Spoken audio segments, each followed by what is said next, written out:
É uma grande satisfação para mim, auditório aí lotado, um grande prestígio, com certeza não para mim, para o nosso caro Kazuo Watanabe. Eu sou um ilustre desconhecido, né? O protocolo recomenda, talvez, hierarquicamente, que os mais graduados falem por último. Aqui estamos invertendo o protocolo, mas eu vou fazer uma metáfora aqui que talvez justifique e encaixe adequadamente a minha condição aqui. Os bons vinhos têm que ser servidos primeiro, já estando assim, saciados, inebriados com um bom vinho, podemos servir. Então, essa é a minha condição aqui nesta noite. Mas estou realmente muito honrado com o convite do meu colega, professor César Leonardo, com a direção aqui da Univem, aqui o nosso pró-reitor e coordenador do mestrado aqui presente, eu agradeço, e a Escola da Defensoria Pública de São Paulo, a EDEP, que tem prestado um extraordinário serviço na divulgação da cultura, especificamente nessa temática do acesso à justiça. É para mim, então, uma grande honra dividir essa noite, professor Kazuo. Eu conhecia, mas nunca tinha tido a oportunidade de interagir, estar tão próximo, e fico muito honrado e feliz com essa oportunidade. E pegando o gancho, né, de tudo que o professor Kazuo acabou de nos falar, a temática do acesso à justiça como acesso à ordem jurídica justa, é muito interessante, no mais recente livro, que é uma coletânea de trabalhos dele, todos procurem adquirir, é uma obra fundamental, Acesso à Ordem Jurídica Justa, em que ele traz à tona um trabalho da década de 80, em que ele cunhou essa expressão e se alastrou como uma expressão consagrada no direito brasileiro, de que não basta assegurar acesso à justiça, é preciso assegurar a ordem jurídica justa, e o contexto em que essa expressão foi usada, acho que pela primeira vez, pelo menos publicada, foi exatamente no contexto da assistência judiciária. Era um artigo em que ele falava sobre a assistência judiciária, que era o nome que se adotava, então, no Brasil. E como ele nos ensinou agora há pouco, desde a Constituição de 88, se usa essa expressão, assistência jurídica. Na Constituição está integral e gratuita. Então, eu vou falar sobre os modelos de assistência jurídica no direito comparado. Esse é um tema que eu tenho me dedicado desde o doutorado, há 15 anos, e sobre o novo Global Access to Justice Project. Vou botar aqui meu relógio para a gente não se perder. Essa temática do acesso à justiça, onde se insere o tema específico que o professor Kazuo falou, foi muito difundida e debatida na década de 70 do século passado, em que experiências surgidas no contexto do estado do bem-estar social, chamado welfare state, especialmente nas democracias industriais do hemisfério norte, foram objeto de uma análise de estudos, levados a efeito por uma equipe de pesquisadores liderados pelo italiano, professor italiano Mauro Capelletti, no Instituto Florença, por isso chamou Projeto Florença, e que eles sistematizaram o que passou a ser chamado o Movimento Mundial do Acesso à Justiça. Esse perfil que o professor Kazuo retrata tão bem, de um processualista, essa é a formação dele, como ele confessou agora, ele disse que agora não quer mais estudar processo, mas é um processualista, um dos maiores processualistas do Brasil, era o perfil do Capelletti, mas uma pessoa também com essa mente aberta, de que percebia que não adiantava o processo para resolver o conflito. Tudo isso que o professor Kazuo acabou de nos dizer agora, que era preciso pensar a questão do acesso à justiça numa perspectiva mais ampla. Então, ele, captando o espírito do tempo, do seu tempo, lidera esse movimento de pesquisa para tentar sistematizar o que estava acontecendo. É óbvio que ele estava com um olhar, com a perspectiva da Europa, dos países do hemisfério norte, né? O Capelletti, um processualista com essa visão do direito comparado, que se insere no grupo dos grandes processualistas italianos, dos quais do século XX, como o Carnelucci, como Calamandrei, o próprio Liebman, que formou a geração de processualistas aqui do Brasil, porque morou e lecionou aqui em São Paulo, e, de alguma maneira, o próprio Chiovenda, que é um pouco anterior, mas que está nesse grupo. Pois bem, o que foi o Projeto Florença? percebendo esse movimento que surgia na década de 60 e 70, de esforço para superar o formalismo do judiciário, essas barreiras que impediam o efetivo acesso da grande parte da população ao judiciário, o Capelletti, então, se junta com 2 pesquisadores norte-americanos e publica, em 1975, esse livro aqui, Toward Equal Justice, junto com Earl Johnson e o James Gordley, que é uma compilação de textos, legislações e decisões judiciais, e nesse livro procurou esclarecer, descrever a expansão e o desenvolvimento...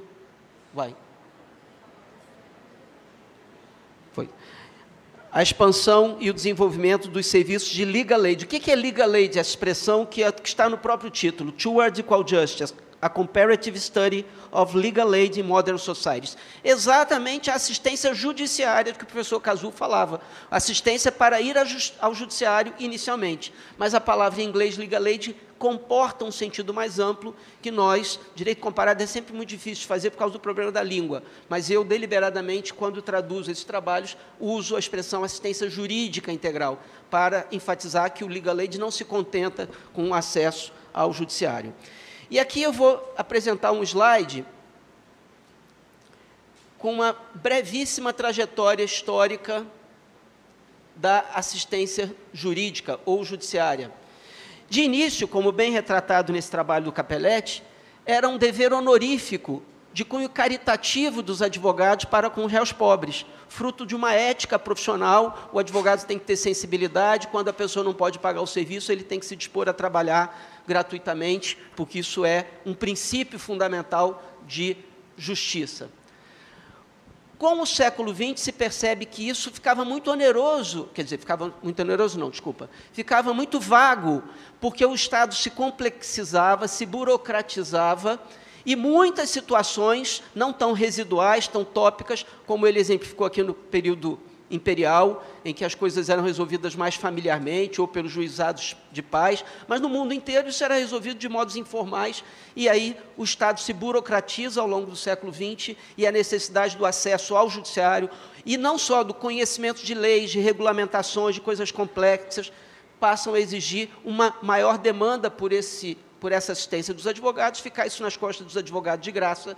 Os Estados perceberam que não podiam contar só com a boa vontade, então passam a estabelecer como um dever jurídico imposto aos advogados. Não é caridade mais, não. É obrigado o advogado, quando necessário, o juiz, aqui no Brasil era assim a lei, pode nomear, o senhor como juiz deve ter praticado isso muitas vezes, né? Pode nomear um advogado, e o advogado não pode se recusar, é obrigatório, não é só caridade, boa vontade, passa a ser um dever jurídico. O primeiro sistema que adotou esse modelo foi na França, em 1851 ainda, com o Code de l'aide juridictionnelle, que era o nome em francês, que estabelecia como obrigação dos advogados aceitarem a nomeação que fosse feita pelos juízes para prestar assistência jurídica. Até que no século XX, sobretudo num contexto de antagonismo entre o modelo socialista, o modelo capitalista, e a preocupação dos Estados capitalistas de assegurar maior igualdade a todos e não onerar demais os advogados, se afirma que o Estado tem o dever de prover assistência jurídica equânime para todos e que é um direito do cidadão. Isso passa a ser assegurado em cartas internacionais de direitos humanos, em algumas constituições. Ele citou aqui, no Brasil foi um dos pioneiros, porque a Constituição de 1934 expressamente estabeleceu como obrigação do Estado prover assistência judiciária, né? Estava lá escrito, e o Código de 39 trouxe um capítulo expresso falando sobre isso, sobre gratuidade, justiça e assistência judiciária, né? E, então, essa é a trajetória histórica que está de pano de fundo para o trabalho do Capelletti. Acontece que, na década de 60 e 70, os Estados saem da inércia e começam a se organizar efetivamente, mudar leis para remunerar os advogados que prestavam antes o atendimento gratuitamente. para superar barreiras, como foi citado aqui pelo professor Watanabe, da questão da tutela coletiva, de não ter uma visão do processo tão liberal e individualista, mas perceber que há certos conflitos que precisavam ter mecanismos mais ágeis, mais efetivos para assegurar acesso à justiça. Perceber que o judiciário, às vezes, não era o meio mais adequado para resolver e que precisava fomentar os meios alternativos. Tudo isso, então, é esse contexto que o Cappelletti percebe, então, ele se lança... Não está indo. Me ajudem lá.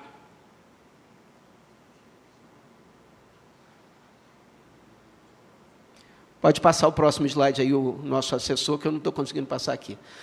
Então, lança-se no chamado Projeto Florença, que resulta numa coleção de livros, pode passar o próximo, com a imagem, sobre o acesso à justiça, publicado em 1978, com o apoio da Fundação Ford do governo italiano.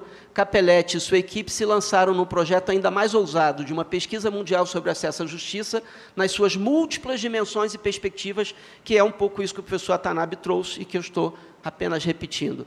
Ou seja, tal pesquisa resultou na publicação de uma série de 6 volumes, 6 livros, que compõem os 3 volumes da obra. Eu costumo carregar peso e trazer para mostrar concretamente. Isso aqui são os 2 primeiros livros do Projeto Florença. A World Survey, Mauro Cappelletti e Brian Garth, volume 1, Book 1, Book 2. Então, aqui está a ponta do iceberg. Pode passar o próximo, clicá-lo, por favor, que eu não estou conseguindo aqui. Isso. Mas é um conjunto de 6 livros que tratam dessas questões todas. A questão dos small claim courts, os juizados de pequenas causas que já existiam em outros países e que aqui no Brasil só foram criados em 84. Mas isso tudo já estava mapeado lá no Projeto Florença da década de 70, inspirando outros países. Foram 23 países que mandaram relatórios relatando como é que estava a situação do acesso à justiça. Vê se é a pilha. Do acesso à justiça. Curiosamente, o Brasil não participou do Projeto Florença. Não há um relatório sobre o Brasil dentre os 23 países que estão aqui. Próximo slide, por favor. O primeiro volume que eu estou mostrando aqui é composto de 23 relatórios nacionais que foram, ou deveriam ter sido, elaborados tendo como parâmetro um questionário. Aqui no volume 1, deve ter umas 10 páginas que compõem um questionário, Access to Justice Questionnaire, que era a base que os pesquisadores dos países que se dispuseram a fazer o relatório teriam de usar como parâmetro para servir de uma pesquisa comparativa do que estava acontecendo nesses diversos campos, não só na assistência judiciária, mas na tutela coletiva, no aprimoramento do processo, e etc. Embora o Brasil não tenha figurado dentre os países que foram objeto de estudo no Projeto Florença, a tradução e publicação, em 1988, do relatório geral, que é a pontinha, o iniciozinho, o primeiro capítulo desse livro aqui, ele foi traduzido pela ministra Ellen Grace, que na época era uma juíza federal, lá no Rio Grande do Sul, ainda início de carreira, em 88, e gerou esse best-seller que eu quero crer que boa parte dos senhores aqui conhecem esse livro. É a ponta de um iceberg. Né? Quem não conhece, vale a pena ler. É importantíssimo, é uma obra que, embora tenha 40 anos, ainda serve de muita inspiração para todos nós. Então, provocou um enorme impacto. O professor Kazuo é um exemplo desse grupo que, também inspirado, de alguma maneira, pelas ideias que vinham lá do Projeto Florença, arregaçaram as mangas e botaram em prática com a criação do juizado, com a criação da Lei de Ação Civil Pública, que só ocorreu em 85, como ele mencionou. Veja, tá bem? O livro no Brasil foi em 88, mas o Projeto Florença era de 78. Nessa obra, Cappelletti e Brian Garth. Quem é o Brian Garth, que todo mundo conhece daqui? Na época, era um assessor de pesquisa do Cappelletti, recém-formado de Stanford. Ele foi para Florença para uma bolsa de pesquisa, fez o doutorado dele lá e acabou se tornando o principal colaborador do Cappelletti para fazer o National Report, porque os outros livros, 6 livros da coleção, tem outros coautores. Mas como no Brasil, o que foi traduzido foi só o relatório geral, o Brian Garth, no Brasil, é uma vedete equiparado ao Cappelletti. Ele esteve no Brasil, esteve no Rio, eu estive com ele agora em setembro, em agosto, foi receber uma homenagem na Escola da Magistratura e eu levei para Petrópolis, passou um final de semana lá comigo em Petrópolis, e ele diz, eu fico constrangido em certos lugares que eu chego, que as pessoas quase que fazem empurra-empurra para pegar autógrafo no livro e tal, ou seja, virou realmente uma figura estelar. Adiante, por favor. Nessa obra, estava lá no último tópico, vocês devem ter lido, eu não li, Capelletti e Garcia introduziram as metáforas das barreiras enfrentadas para o acesso à justiça e das correspondentes ondas renovatórias pelas quais tais barreiras seriam superadas. Que ondas são essas? Quem já leu o livrinho sabe. A primeira onda foi o surgimento dos serviços estatais de assistência jurídica, em que se assegurava acesso gratuito à representação por advogados nos tribunais para os pobres, não mais de modo caritativo, como era o sistema anacrônico anterior. Nesse livro aqui, o Towards Equal Justice, ele fala expressamente a superação dos modelos anacrônicos, então, em que o Estado assume uma posição proativa para garantir isso. E ele sistematiza quais são esses modelos que ele identificava na década de 70. Eu vou tratar disso num slide próximo. A segunda onda referia-se aos mecanismos de tutela de direitos coletivos e difusos, as class actions, que é a expressão em inglês, correspondente às nossas ações civis públicas e outras de tutela coletiva, e outras iniciativas de advocacia estratégica de interesse público. A terceira onda, relacionada ao desenvolvimento dos meios alternativos, ou meios adequados, como apropriadamente nos disse o professor Watanabe, bem como reformas que simplificam o sistema de justiça, como o caso das Small Claim Courts, os juizados especiais, e os procedimentos judiciais, e assim favorece a maior acessibilidade ao judiciário. Desse livro, a primeira parte da minha palestra são os diversos modelos. Para chegar aos diversos modelos, né, no direito comparado, nesse livro, há 40 anos atrás, eles sistematizaram possíveis enquadramentos para os modelos dos diversos países pesquisados. Primeira, atuação em regime pro bono. O que é pro bono? É aquele modelo caritativo, em que o Estado tira o corpo fora e não faz nada. Os advogados têm que se virar e assegurar, suprir esse déficit de acesso à justiça caritativamente.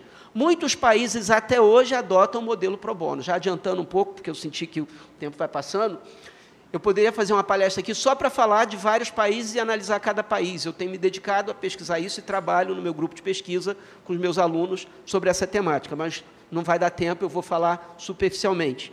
Mas nos Estados Unidos, só para ter uma ideia concreta, eu poderia dizer que nos Estados Unidos o modelo é pro bono. Por quê? Porque o Estado, a Constituição norte-americana, na área civil, não reconhece que é direito do cidadão exigir do Estado assistência jurídica gratuita.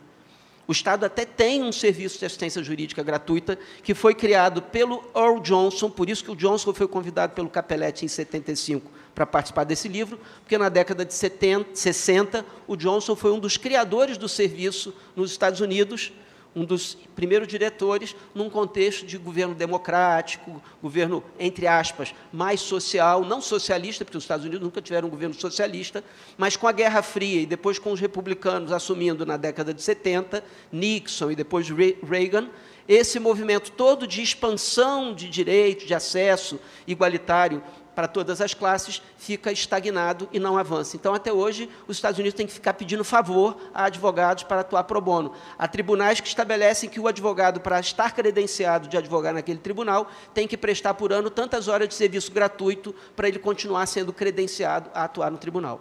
Na área criminal, não. Na década de 60, nesse boom, foi decidido um caso na Suprema Corte, interpretando a Constituição americana, dizendo que toda pessoa acusada de um crime que corra risco de ser presa tem direito de um advogado gratuito custeado pelo Estado.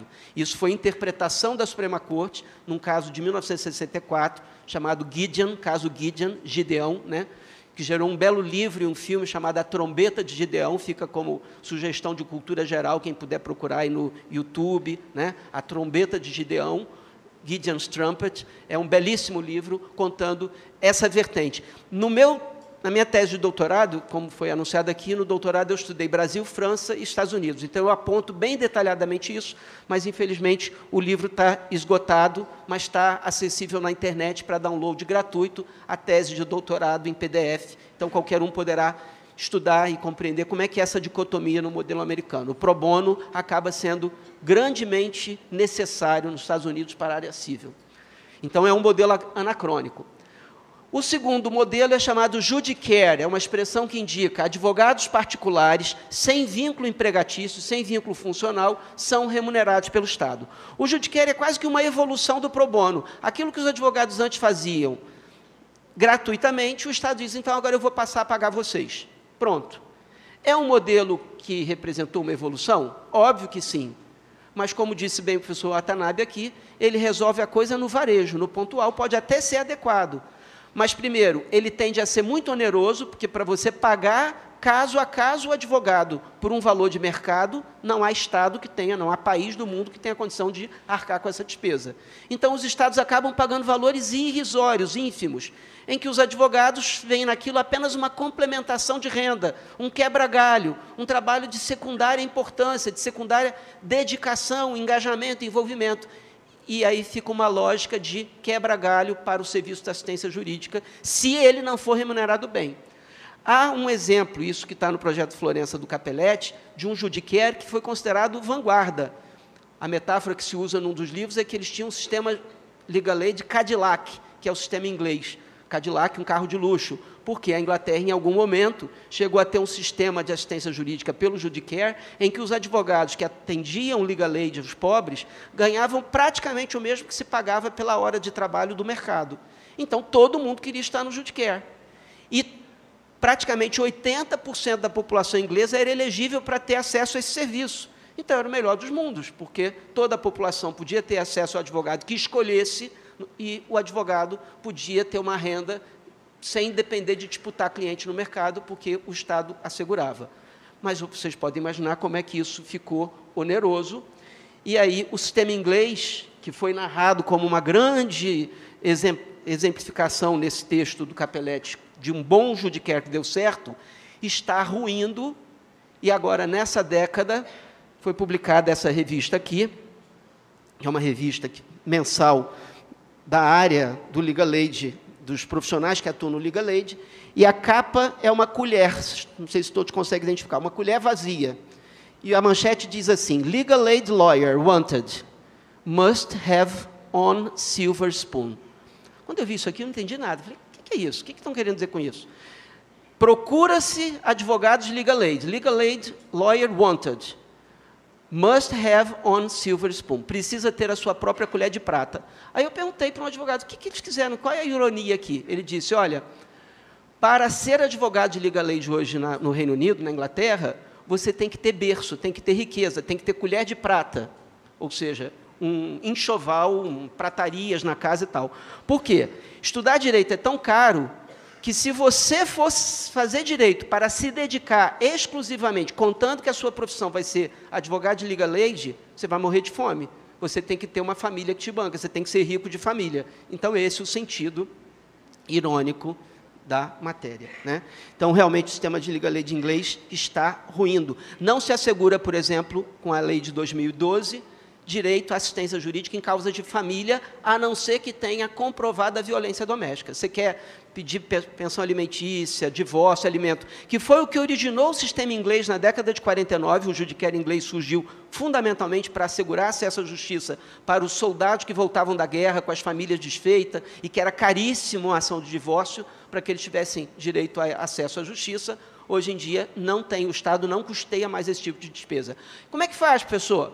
Nós estamos acostumados no Brasil à capacidade postulatória restrita. O cidadão tem que ter um advogado. Se não tiver advogado, ele não vai à justiça. E é o que acontece no Brasil. Muita gente não vai à justiça porque não sabe nem como é que faz para ter um advogado. Na Inglaterra, não. Você vai por si só. Ou seja, você mesmo vai ao tribunal fazer a sua petição de divórcio. E nós podemos concluir como isso deve ser injusto, como isso está causando, tem estudos do judiciário inglês hoje mostrando como isso está causando atrasos e emperrando o andamento dos processos, até porque o modelo lá, não é, professor, é de sistema adversarial, portanto, o juiz fica muito menos participativo, embora tenha havido muitas mudanças na década de 90 do processo civil inglês, mas é essa a realidade. O outro modelo é o modelo de staff. O que é o modelo de staff?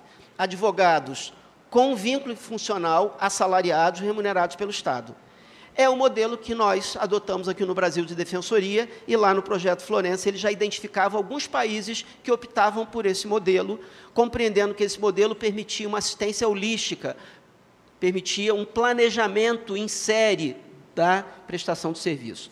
E, naturalmente, modelos mistos. Tudo aquilo que juntar um pouco de um com um pouco de outro pode ser chamado de modelo misto. Eu acho que ele está com raiva de mim. Passa, por favor, o slide, que eu não estou conseguindo de novo.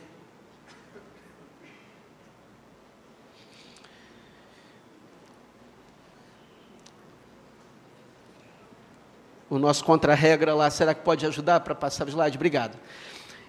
Eu poderia, não dá tempo, falar de vários países, mas eu sugiro para vocês, pode passar mais um, que tem um negócio que vai sair aqui embaixo para os alunos poderem copiar, que visitem o site que está ali embaixo do International Legal Aid Group. Desde os anos 90, um grupo de pesquisadores vem se reunindo a cada 2 anos para estudar os avanços e perspectivas mundiais da assistência jurídica gratuita. De início, esse grupo, que chama International Legal Aid Group, estava restrito a países que considerava terem modelos avançados. Mais recentemente, esse grupo vem ampliando. O Brasil, no caso eu, fui convidado pelo Johnson, Ward Johnson, que foi companheiro do Capelletti lá atrás. Quando eu fiz a minha pesquisa sobre os Estados Unidos, eu entrevistei o Johnson para ele me narrar o modelo americano e a história do modelo americano, e ele quis saber, e no Brasil, como é que é? Quando eu contei para ele o que a nossa Constituição dizia, ele acendeu os olhos e falou, não acredito que existe isso em algum lugar do mundo. Falei, bem, existe lá no papel, na prática a gente sabe que também é bem diferente, ainda tem muita coisa para ser implementado. E ele ficou entusiasmado e falou, não, o Brasil tem que estar representado no ILAG, então, desde 2005, eu represento o Brasil no grupo.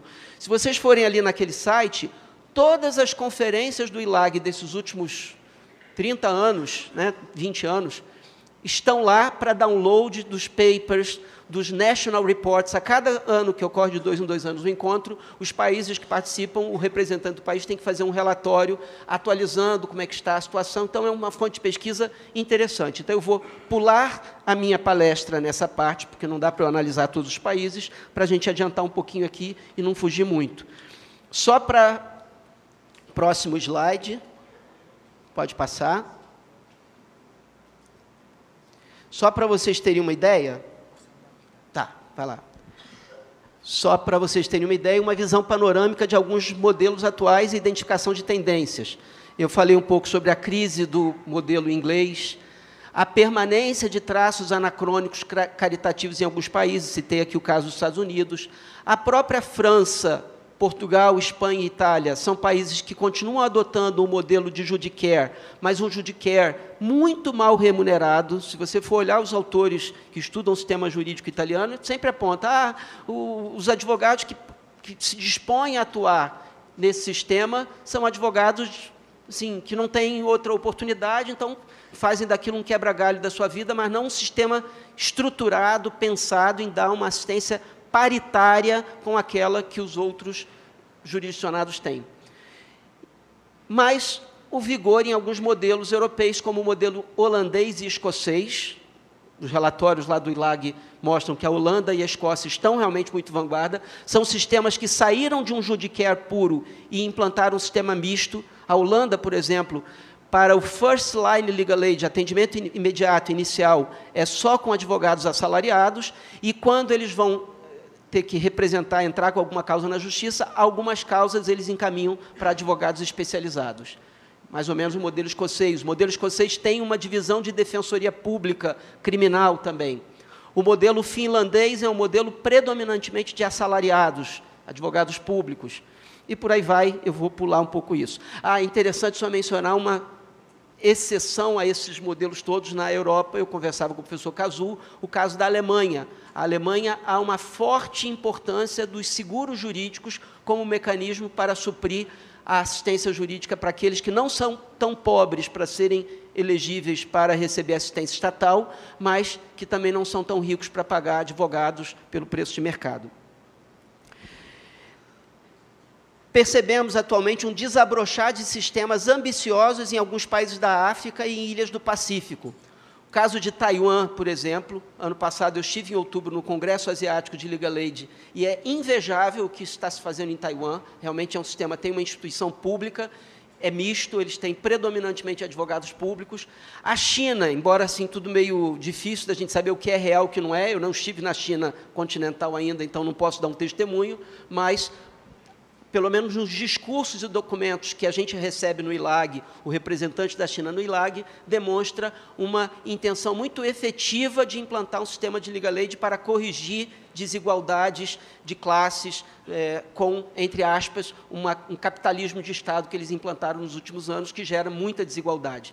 O Japão é um país também que adotou, nas últimas 2 décadas, um sistema. Antes, o sistema japonês era muito baseado na solução de conflitos pelas comunidades, pelas famílias. O judiciário tinha um papel residual. A cultura era uma cultura de antecipação, regulamentação, para não ter problema depois. Mas, com a globalização e a mudança do padrão da economia mundial, as empresas japonesas, que eram muito protetivas até dos direitos dos seus funcionários, etc., mudaram o perfil, tiveram que se adaptar a esse novo perfil, e aí mudaram o próprio sistema jurídico para um sistema a posteriori. Você, se tiver alguma lesão, você tem que reclamar depois a lesão pelas vias judiciais, algo que afeta um pouco a própria identidade, né, do japonês, que é mais pacífico, que é mais resistente a conflitar, a litigar, mas o Japão, para se adequar a essa realidade, está implantando um serviço de assistência jurídica, porque, senão, se esse sistema muda e as pessoas pobres não têm como reivindicar seus direitos, é um sistema cruelmente injusto. E FIDE, né, o César comentava aqui brincando, eu estive agora, em agosto, no Congresso do Pacífico de Legal Aid nas Ilhas Fiji, e é impressionante o que está acontecendo nas Ilhas Fiji. Um país de 1 milhão de habitantes, menos de 1 milhão, adotou um modelo público, são 100 advogados assalariados, trabalhando de modo holístico, criminal, cível, assistência imediata em caso de prisão, ou seja, vou pular isso aqui. Outro exemplo ali, esforços verificados no continente africano. Há 40 anos atrás, quando o projeto Capelletti foi feito, a maioria dos países africanos eram colônias, portanto, estava fora do radar do que era o acesso à justiça, né? A África do Sul estava sob apartheid, e os desafios, ainda são muitos desafios, mas se verifica na África o surgimento de vários modelos, e a África do Sul implantou. Ela era um modelo judiciário, de influência holandesa e inglesa predominante, e com o apartheid e a Constituição de 94, me parece que é a Constituição da África do Sul, perceberam que, para assegurar a igualdade no acesso à justiça para as massas, o judiciário era impossível, implodiu o judiciário deles, e eles implantaram um sistema público com advogados assalariados, que não tem esse nome, defensor público em inglês, public defender lá, mas é um sistema semelhante à lógica da defensoria. Falta uma última linha, pode dar um clique aqui. O modelo latino-americano das defensorias públicas. É possível identificar com clareza, nesses últimos 40 anos, em que a América Latina também passou por um processo de democratização, que não era o cenário de 40 anos do Capelletti, que ocorreu, então, essa adoção predominante na América Latina do modelo de defensorias. Pronto, passou o passado, vamos agora falar do futuro. Pode passar o próximo slide. Nós percebemos que o que existe, que o que existe e a importância que o projeto Florença teve, ele se retrata há 40 anos atrás. Não tinha tecnologia, não tinha internet, o mundo era outro, né? Nós tivemos aí a questão, que eu já falei, do fim do colonialismo, o fim do socialismo, de alguma maneira, soviético, os países da cortina de ferro tentando se incorporar ao modelo democrático europeu. Mesmo na Europa Ibérica, na década de 70, Espanha e Portugal estavam sob ditadura, né? Então, é um outro cenário. O caso pitoresco de Cuba talvez contraria tudo isso que eu estou dizendo, e eu fiz um trabalho, está publicado na revista do Centro Unisal, Centro Universitário Salesiano aqui de Lorena, que eu sou membro do Conselho Editorial, sobre Brasil e Cuba, porque fomos fazer uma pesquisa com uma aluna de doutorado nossa lá da UF, que é cubana, e aí eu propus a ela, eu fui participar e apresentar esse trabalho, então é quase que como se fosse um museu ao vivo, porque, de fato, aquele sistema soviético que está descrito pelo Capelletti de 40 anos atrás, ainda subsiste em Cuba, né? Mas a tendência, todos nós sabemos, é que isso ficará para o Museu da História, vai se mudar. Pois bem, todo esse cenário nos fez concluir que é necessário uma nova pesquisa sobre assistência jurídica gratuita e sobre o acesso à justiça de modo geral, sobre esse acesso à ordem jurídica de que o professor Kazuo nos falava. Então, agora, em junho, nós lançamos o Global Access to Justice Project. O que é o Global Access to Justice Project? É uma intenção de, inspirado no projeto Florença, fazer um novo estudo com mais ou menos a mesma metodologia. Nós elaboramos um questionário que tem 20 páginas para tentar identificar todas essas dimensões e outras que surgiram de lá para cá. Esse questionário está sendo enviado para representantes que nós estamos recrutando e identificando em vários países do mundo, para que se produzam relatórios nacionais indicando o que está acontecendo e, a partir desses relatórios nacionais, a gente possa fazer relatórios regionais, porque a gente percebeu com a ambição de que seja um projeto global, efetivamente, e isso será mais fácil hoje, porque a gente tem internet, tem página da internet, etc. 40 anos atrás, certamente, o Capelletti deve ter tido muito mais dificuldade de comunicação, por isso não dava para ampliar tanto. Então, esse projeto tem a pretensão de ser uma cobertura geográfica muito maior. Pode passar o próximo slide, por favor. Eu vou, muito rapidamente, mostrar o projeto a partir das telas da página de internet para vocês. Mas, como eu quero ser mais breve, espero terminar em 15 minutos, eu tinha dito que falaria em 1 hora, vamos ver se consigo ficar nesse tempo. Ali está o site, que eu recomendo que todo mundo verifique depois, né? Ele tem em 6 idiomas, já está em 6 idiomas a página. Pode passar o próximo slide. Talvez, não sei se está legível. O Global Access to Justice possui o objetivo fundamental de pesquisar e identificar soluções práticas para a problemática do acesso à justiça, formando uma rede internacional de pesquisadores, advindos de todas as partes do mundo, em uma escala global sem precedentes.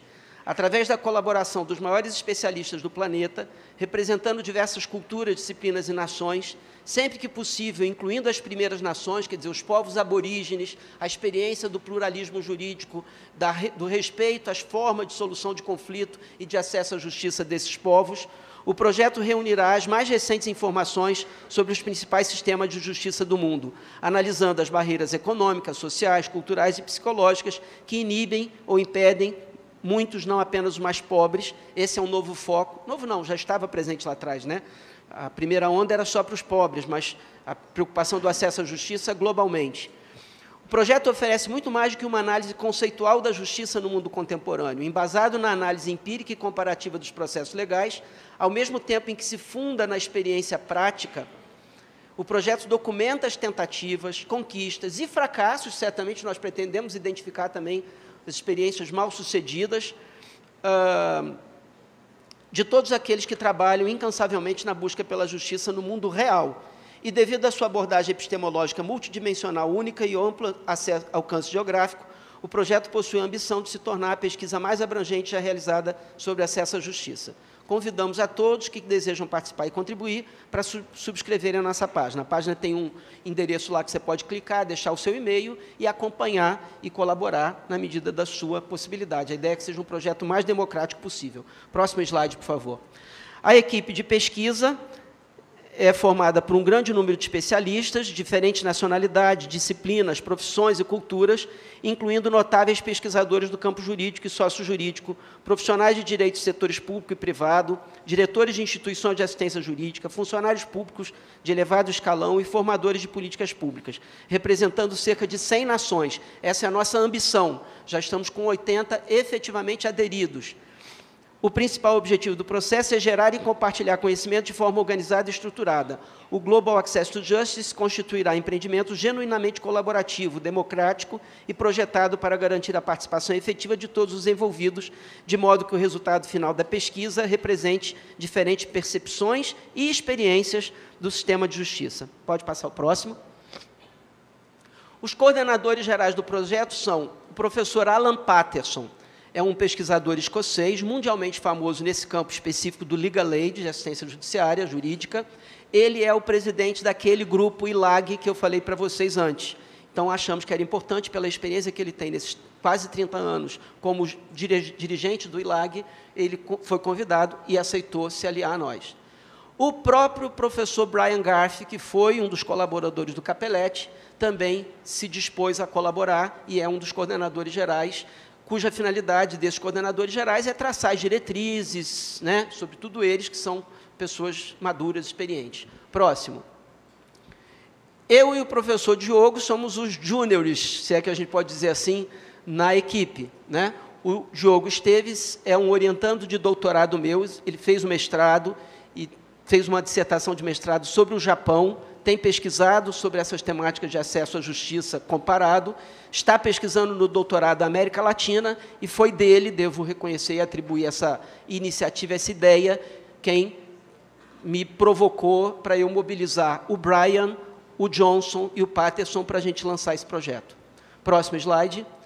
O professor Johnson é um juiz aposentado, que foi coautor daquele primeiro livro, Towards Equal Justice, é autor de um livro lançado nos Estados Unidos há 4 anos atrás, To Establish Justice for All, em 3 volumes, em que ele conta a saga do legal aid, da assistência jurídica nos Estados Unidos nessas últimas 5 décadas, e então é uma figura emblemática. Nos Estados Unidos ele é conhecido como Mr. Access to Justice, uma figura prestigiada, é o Kazuo Watanabe dos Estados Unidos. Pois bem, pode passar o próximo slide. Aqui nós optamos para conseguir sistematizar melhor as contribuições, de não fazer uma pesquisa universal global, dividir os países em subcontinentes. E cada subcontinente tem um coordenador que é encarregado de identificar os pesquisadores nos países, dar orientação, sistematizar e depois produzir um relatório regional, né?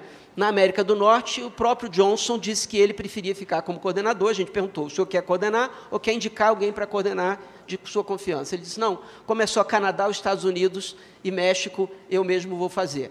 América Central e do Sul, ficou o Diogo, que está com a pesquisa de doutorado dele, portanto, totalmente afim, e o André Castro, que foi presidente da Associação Interamericana de Defensores, foi o último defensor público-geral do Rio de Janeiro, é uma figura de projeção internacional. Eu estava como coordenador da América Latina, junto com o Diogo, mas a gente fez uma mudança, falei, não, o Diogo, é melhor colocar o André, que eu acho que ele vai ter mais penetração para mobilizar os outros países latino-americanos. Aqui na Ásia-Pacífico está o Tomoki Ikenaga, que se tornou um grande amigo, parceiro, é um pesquisador do Japão. Aqui na África do Sul, não aparece, África, a parte inferior da África, está o Reni Van Ness, que é um professor da África do Sul, que também tem pesquisado e publicado sobre isso. Na Oceania está o Kim Economides, que também foi colaborador, o nome dele está citado aqui no Projeto Florença, foi colaborador do Capelletti, e hoje ele é um inglês que hoje é professor na Austrália, então ele aceitou ser o coordenador da Oceania, e a gente está com muita dificuldade na região que a gente chamou de Oriente Médio e Norte da África, que é essa pesquisadora iraniana que está ali, Sahar, não sei como fala o nome dela, mas a gente está com grande dificuldade de avançar nesses países. Na Europa Central está o Peter van den Migelaar, que foi por 30 anos o diretor daquele sistema holandês que eu mencionei, que é muito de vanguarda, é um dos grandes proativos do ILAG, ele é o vice-presidente do ILAG, figura humana espetacular, e ele está mobilizando, a Europa toda já está preenchida, e a Europa Oriental, Rússia e tal, está escondido lá em cima, é uma professora acho que é da Polônia, agora me fugiu a memória. Pode passar o próximo slide. Aqui nós temos os países que já aderiram, mantida a cor, né, os que estão em cinza, a gente ainda tem que avançar.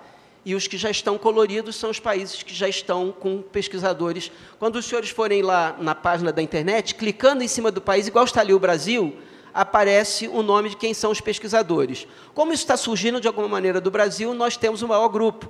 E temos a honra de anunciar que o professor Kazuo Watanabe está integrando a nossa equipe com toda a expertise. Nós não vamos dar muito trabalho para ele está no momento de dar apenas inspirações, diretrizes, mas para nós, professor, é uma grande honra poder contar com a sua sabedoria, com a sua experiência, com toda a sua maturidade para nos inspirar e conduzir no Grupo do Brasil. Está também a professora Maria Tereza Sadek, aqui de São Paulo, que também é uma outra figura de ponta nessa temática dos estudos sobre acesso à justiça.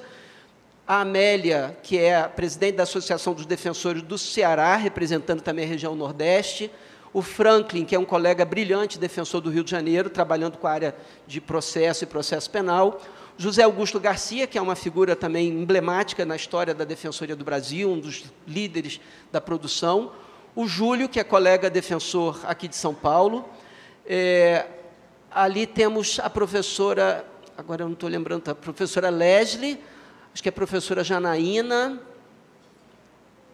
agora, desculpa, a memória não está traindo, mas então essa é a nossa equipe do Brasil, a mesma coisa se replica com cada um dos países. Pode passar o próximo slide. Qual será a metodologia que nós vamos adotar?